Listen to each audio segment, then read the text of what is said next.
Tiddalick the Frog. Once upon a time there lived a frog called Tiddalick.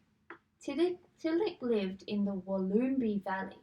He was a greedy frog. He wanted to be the biggest frog in all the land.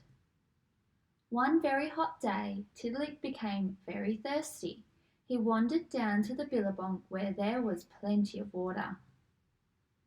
Tiddalick was so thirsty that he began to drink and drink and drink until all the water in the billabong was gone.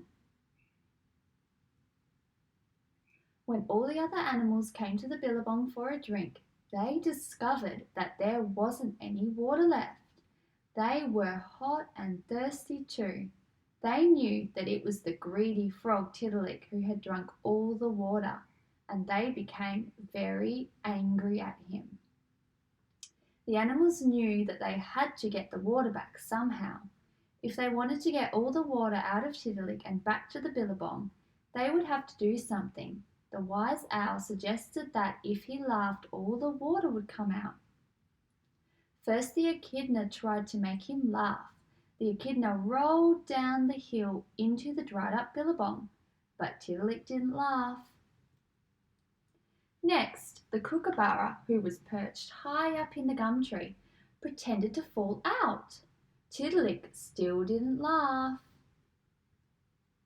After that, the wombat started dancing some very funny moves, but still Tiddalick didn't laugh. The animals were so confused that they didn't know what to do. They were still very thirsty. But finally, the eel decided to give it a try. He danced and danced and danced until he tied himself into a big knot. Suddenly, Tiddalick's mouth started to move. He could not stop laughing at the eel. He laughed so much that all the water came back out and ran back into the dried up billabong. And from that day, Tiddalick was never greedy again, and he only drank what he needed.